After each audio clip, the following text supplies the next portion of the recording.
How are you, Mr. I'm Daniel? good. How are you? It's wonderfully blessed as always. De la Thank you so much. Rosa. De La Rosa. Congratulations on Hellboy. Thank you. It's darker, more violent, more twisty with great big horns. Yes, and the character too. Yeah, and great characters. How did you get? Tell us the genesis of how you got interested in joining Hellboy. I'd gotten word from my reps that they were looking for this character after Ed had graciously bowed out. Which is more power to him. Yes, Yeah. and so I'd heard about what was going on because I'd seen it on social media, and so when they called and asked me to take a meeting with Neil Marshall, the director, I was excited at the possibility. We had a great talk. I really liked what he wanted to do with the character in the movie, and we were off to the races. Yeah, and it's kind of intriguing. I mean, for those fans of Hellboy in the Mike Mignola universe, your character Daimio is not really. They haven't really met, right? Mm-hmm. Yeah.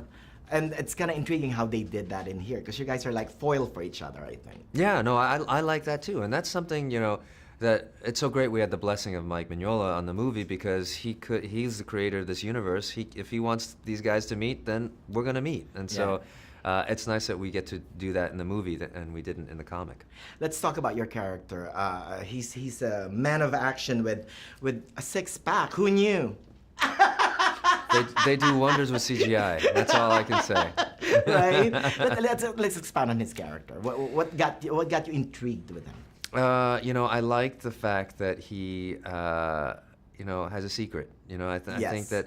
Like a lot of us, we have a face that we show to the public, but there's something deeper inside of us that maybe we only show to certain people, if anyone. And that was kind of the metaphor for Daimio. Like he's hiding a big part of himself. He's trying to hold it in, and at the end he gets to release it, and he comes to terms with his identity. Right. Well, really, the whole thing to me, I think, is it is a movie about outcasts. Mm-hmm.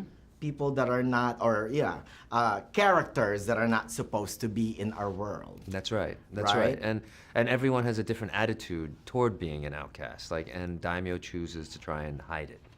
Right. Whereas Hellboy chooses to just be who he is. Yeah. Mm-hmm. This is my. Yeah. Exactly. Mm-hmm. Mila Jovovich said that Hellboy wants to will come to your house, fix your faucet and everything, but.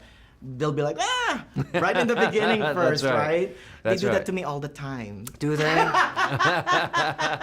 Right? No, and seriously, I mean, that's why I respond to the Hellboy character, because that's, an outcast or somebody that's not normally part of that world, but yet you are part of that world. Yeah, and we're defined by our appearance, just like we are in the real world. Like what you look like is a big factor in how people perceive you. Right, exactly. What do you want the audience to take away from the film after watching it? I would just love them to take a deep breath after the credits roll and just say, wow, that was a great ride. Or stay until the credits roll, because there are some surprises. Oh, that's also true. Yeah. Right? That's true. Thank you for bringing that up. Thank you so much, Mr. Daniel. Nice to meet you. Nice to meet you Good luck too. and congrats on everything.